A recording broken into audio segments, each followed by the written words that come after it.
I talk about that in terms of like our information environment a lot. You know, the average person who's watching, let's say, 4.5 hours of television per day, which is the average figure. Which is hard to even imagine people watching that much. That means half the population is watching more than 4.5 hours per day. But the average person is living in an information environment, which is really strange environment. And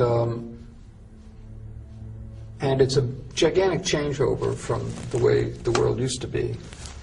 And I can remember when I was a child, for example, I lived in a suburb.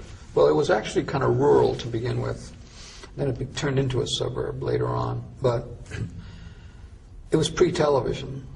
And I can remember coming home and having nothing to do. And so I'd play with the dog, or I'd go out in the backyard.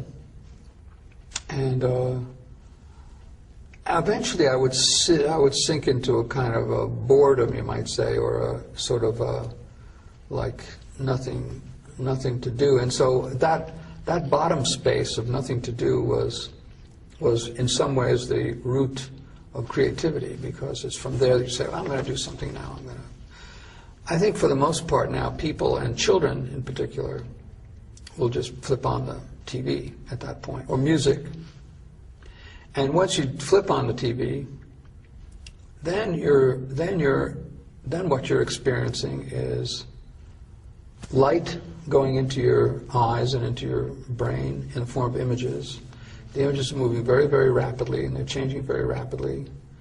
You may see 20 or 30 edits in an average minute of television viewing, so the information is constantly changing.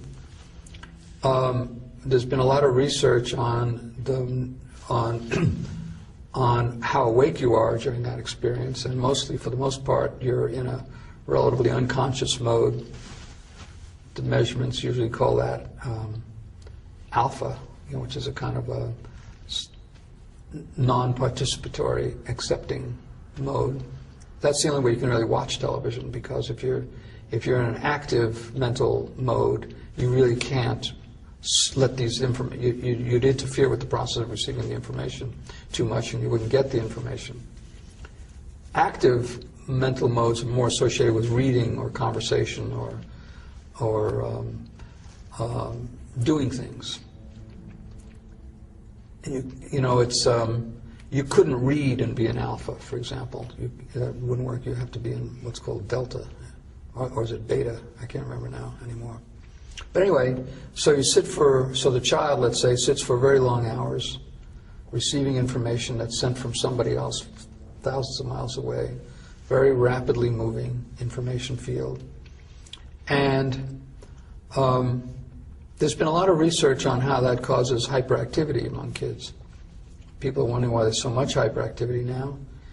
And the researchers find that process of receiving rapidly moving information, especially when the information may be violent information, or in other ways intended to be stimulating information,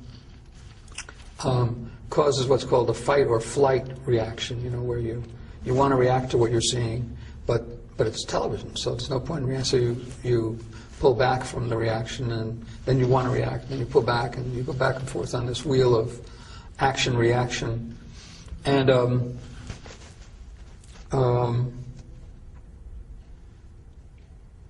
And when the set goes off, then there's this wild bursting out of sort of kinetic energy that has been. And the set goes off, and you're no longer living in an information field which is moving very rapidly, and your mind is no longer receiving these constant images. The room is just there. It's just there. It's just nothing is really happening. And I think there's a sense of kind of real desire to get back up to speed, you might say. A lot of people talk about television viewing as a drug, and they like to think of it in terms of it being Valium. But I really think it's speed, because what happens is you're pacified when you're viewing it, although your nervous system is reacting back and forth. But when the thing goes off, your nervous system is still reacting, but the information field has stopped.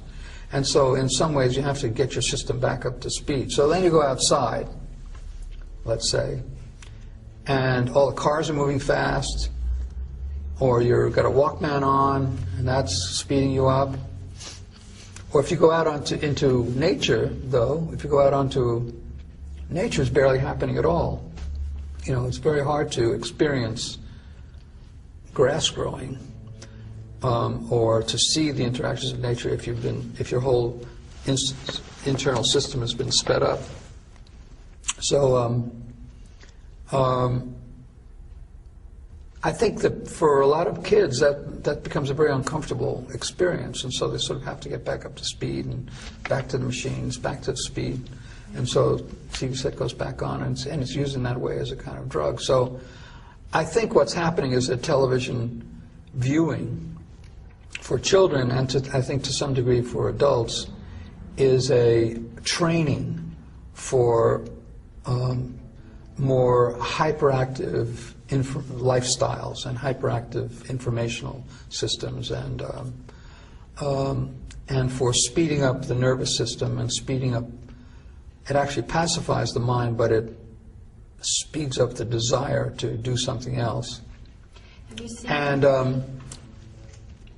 that is putting people into a kind of emotional, psychological state which makes it impossible to relate to nature. So I mean, it's concrete alienation again. It's internal alienation. Plus, images are going in which stay in, which can't be got out either. So it's a real heavy impact. And in the modern world, another point is that 70% of this information is controlled by 7 corporations.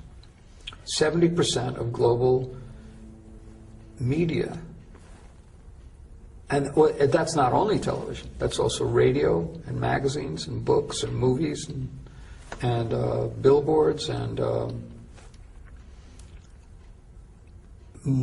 theaters. 70% of global media is controlled by 7 corporations. And 3 corporations control 50% of the 70%. They are AOL Time Warner, Disney, and Fox.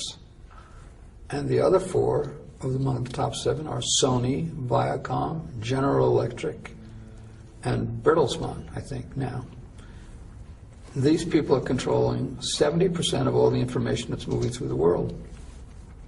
We have never lived in such an information field before, where we're separated from the natural world, so we don't get information that comes from nature very much. We're separated from alternative information delivered in this medium, because the ownership of the medium rarely allows that to appear. And we are sitting and receiving a form of information which is very, very powerful. It comes in the form of images, and once the images go in, they don't come out. They stay. What is that? That's extremely weird phenomenon. It's almost science fiction in its implications. It's Big Brother, and yet we think it's perfectly normal. You know, we think it's. And then we're also living in a physical universe of cities and cars and technology that we use all the time, and which accelerates the power of this, so that single voices can really have dictatorial power.